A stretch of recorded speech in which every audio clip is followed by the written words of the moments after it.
ಸ್ನೇಹಿತರೆ, ಬೇಲಿಯೇ ಎದ್ದು ಹೊಲ ಮೇಯೋದು ಅನ್ನೋ ಮಾತನ್ನ ನೀವು ಕೇಳಿಯೇ ಇರ್ತೀರಾ. ಇತ್ತೀಚೆಗಂತೂ ಆ ಮಾತು ಸರಿಯಾಗಿ ಸೂಟ್ ಆಗ್ತಾ ಇರೋದು ನಮ್ಮ ಪೊಲೀಸ್ ಇಲಾಖೆಗೆ. ಪೊಲೀಸರಲ್ಲಿಯೂ ಸಾಕಷ್ಟು ಮಂದಿ ದಕ್ಷ ಹಾಗೂ ಪ್ರಾಮಾಣಿಕ ಪೊಲೀಸರು ಇದ್ದಾರೆ ಅನ್ನೋದೇನೋ ನಿಜ.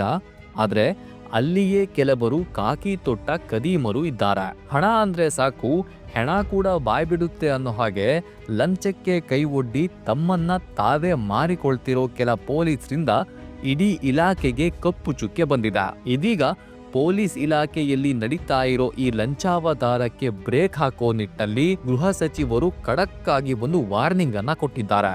ಒಂದು ವೇಳೆ ಸಚಿವರ ಆ ಖಡಕ್ ಮಾತುಗಳು ಕಾರ್ಯರೂಪಕ್ಕೆ ಬಂದ್ರೆ, ಮತ್ತೊಮ್ಮೆ ಹೇಳ್ತಾ ಇದ್ದೀವಿ, ಗೃಹ ಸಚಿವರ ಮಾತುಗಳು ಕಾರ್ಯರೂಪಕ್ಕೆ ಬಂದ್ರೆ ಮಾತ್ರವೇ ಪೊಲೀಸರು ಲಂಚ ಮುಟ್ಟೋಕೆ ಮುನ್ನ ಒಂದಲ್ಲ 100 ಬಾರಿ ಯೋಚಿಸಬೇಕು, ಹಾಗೆ ಗುಡುಗಿದ್ದಾರೆ ಗೃಹ ಸಚಿವರು. ಅಷ್ಟಕ್ಕೂ ಪೊಲೀಸ್ ಇಲಾಖೆಯಲ್ಲಿನ ಲಂಚಾವತಾರದ ವಿಚಾರವಾಗಿ ಗೃಹ ಸಚಿವರು ರೊಚ್ಚಿಗೆದ್ದಿರೋದು ಯಾಕೆ? ಸಚಿವರ ಮಾತು ನಿಜಕ್ಕೂ ಕಾರ್ಯರೂಪಕ್ಕೆ ಬಂದ್ರೆ ಲಂಚ ತೆಗೆದುಕೊಳ್ಳೋ ಪೊಲೀಸರ ಕತೆ ಏನಾಗತ್ತೆ?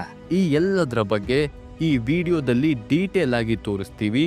ವಿಡಿಯೋವನ್ನ ಎಲ್ಲೂ ಕೂಡ ಸ್ಕಿಪ್ ಮಾಡದೆ ಕಡೆತನಕ ನೋಡಿ. ಹಾಗೇನೆ ನೀವಿನ್ನೂ ನಮ್ಮ ಮೈಂಡ್ ಲೆಡ್ಜರ್ ಇನ್ಫೋ ಯೂಟ್ಯೂಬ್ ಚಾನಲ್ಗೆ ಸಬ್ಸ್ಕ್ರೈಬ್ ಆಗಿಲ್ಲ ಅಂದ್ರೆ ಈ ಕೂಡಲೇ ಸಬ್ಸ್ಕ್ರೈಬ್ ಆಗೋದನ್ನ ಯಾವುದೇ ಕಾರಣಕ್ಕೂ ಮರಿಬೇಡಿ. ಸ್ನೇಹಿತರೆ, ಮೊದಲು ಗೃಹ ಸಚಿವರು ಈಗ್ಯಾಕೆ ಪೊಲೀಸ್ ಇಲಾಖೆಯಲ್ಲಿನ ಲಂಚಾವತಾರದ ಬಗ್ಗೆ ಆಕ್ರೋಶಭರಿತವಾಗಿ ಮಾತನಾಡಿದ್ದಾರೆ ಅನ್ನೋದು ಗೊತ್ತಾಗಬೇಕು ಅಂದ್ರೆ ಅದೊಂದು ಘಟನೆ ಬಗ್ಗೆ ನಿಮಗೆ ಹೇಳಲೇಬೇಕು. ಹಠಾತ್ತಾಗಿ ಮೃತಪಟ್ಟ ತಮ್ಮ 34 ವರ್ಷದ ಮಗಳ ಮೃತದೇಹವನ್ನ ಸಾಗಾಟ ಮಾಡೋದಕ್ಕೆ, ಮರಣೋತ್ತರ ಪರೀಕ್ಷೆಯನ್ನ ಮಾಡೋದಕ್ಕೆ ಹಾಗೂ ಅಂತ್ಯ ಸಂಸ್ಕಾರದ ಪ್ರತಿ ಹಂತದಲ್ಲೂ ಅಧಿಕಾರಿಗಳ ಲಂಚಾವತಾರಕ್ಕೆ ಸಿಲುಕಿ ಹಿರಿಯ ನಾಗರಿಕರೊಬ್ಬರು ಹೈರಾಣಾಗಿರೋ ಘಟನೆ ಇತ್ತೀಚೆಗೆ ಬೆಳಕಿಗೆ ಬಂದಿತ್ತು. ಕೇಂದ್ರ ಸರ್ಕಾರಿ ಸ್ವಾಮ್ಯದ ಸಂಸ್ಥೆಯಲ್ಲಿ ಮುಖ್ಯ ಹಣಕಾಸು ಅಧಿಕಾರಿಯಾಗಿ ನಿವೃತ್ತಿ ಹೊಂದಿರೋ 64 ವರ್ಷದ ಕೆ ಶಿವಕುಮಾರ್ ಎಂಬುವವರು 1 ತಿಂಗಳ ಹಿಂದೆ ತಮ್ಮ ಮಗಳ ಸಾವಿನ ಬಳಿಕ ಅನುಭವಿಸಿದ ಭ್ರಷ್ಟಾಚಾರದ ಕರಾಳ ದರ್ಶನವನ್ನ ಸಾಮಾಜಿಕ ಜಾಲತಾಣದಲ್ಲಿ ಬಿಚ್ಚಿಕ್ಕಿದ್ರು. ಆಂಬ್ಯುಲೆನ್ಸ್ ಚಾಲಕ, ಬೆಳ್ಳಂದೂರು ಪೊಲೀಸ್ ಠಾಣೆ ಪೊಲೀಸರು, ಸ್ಮಶಾನದಲ್ಲಿ ಹೆಣ ಸುಡುವವರು ಲಂಚ ಪಡೆದರು ಎಂದು ಆರೋಪಿಸಿದ್ರು. ಈ ಆರೋಪದ ಬರಹ ವೈರಲ್ ಆಗಿದ್ದು ವ್ಯವಸ್ಥೆಯ ವಿರುದ್ಧ ವ್ಯಾಪಕವಾದಂತಹ ಆಕ್ರೋಶ ವ್ಯಕ್ತವಾಗಿತ್ತು. ಅದರಲ್ಲಿಯೂ ಮಗಳ ಸಾವಿನ ವಿಚಾರದಲ್ಲಿ ಬೆಳ್ಳಂದೂರು ಪೊಲೀಸರು ಅತ್ಯಂತ ದರ್ಪದಿಂದ ನಡೆದುಕೊಂಡಿದ್ರು. ನನ್ನ ಮಾಜಿ ಸಹೋದ್ಯೋಗಿ ಆಗಮಿಸಿದ ಬಳಿಕ ಪರಿಸ್ಥಿತಿ ತಿಳಿಯಾಯಿತು. ಮಗಳ ಮರಣೋತ್ತರ ಪರೀಕ್ಷೆ ಪೂರ್ಣಗೊಳಿಸಿ ನಂತರದ ಕಾನೂನು ಪ್ರಕ್ರಿಯೆಯನ್ನ ಪೂರ್ಣಗೊಳಿಸೋಕೆ ಪೊಲೀಸರು 10,000 ಲಂಚಕ್ಕೆ ಬೇಡಿಕೆ ಇಟ್ಟಿದ್ರು.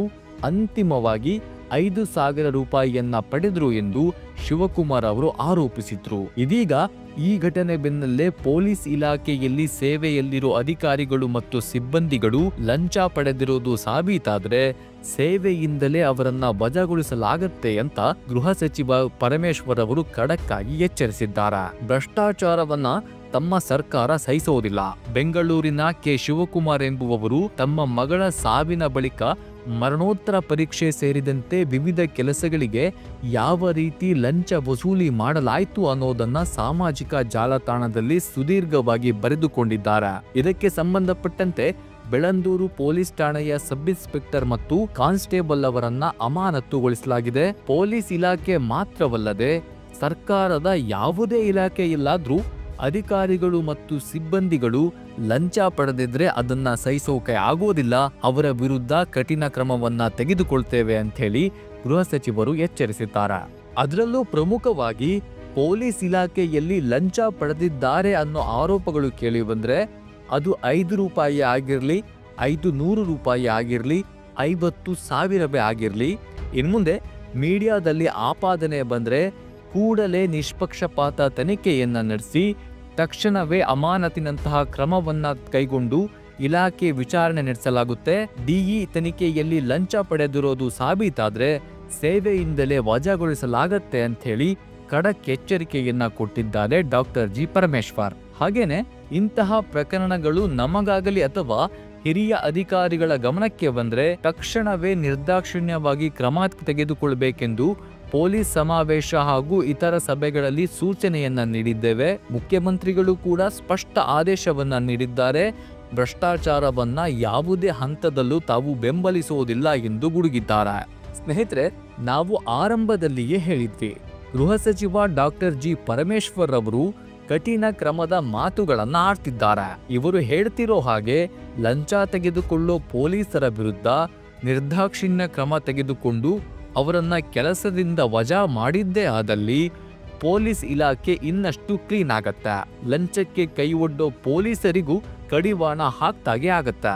ಸ್ನೇಹಿತರೆ, ಈ ಬೆಳವಣಿಗೆ ಬಗ್ಗೆ ನಿಮ್ಮ ಅಭಿಪ್ರಾಯ, ಅನಿಸಿಕೆ ಏನು ಅನ್ನೋದನ್ನ ಕಮೆಂಟ್ ಮಾಡಿ ತಿಳಿಸಿ. ಈ ವಿಡಿಯೋ ಇಷ್ಟವಾಗಿದ್ರೆ ಲೈಕ್ ಮಾಡಿ, ಶೇರ್ ಮಾಡಿ.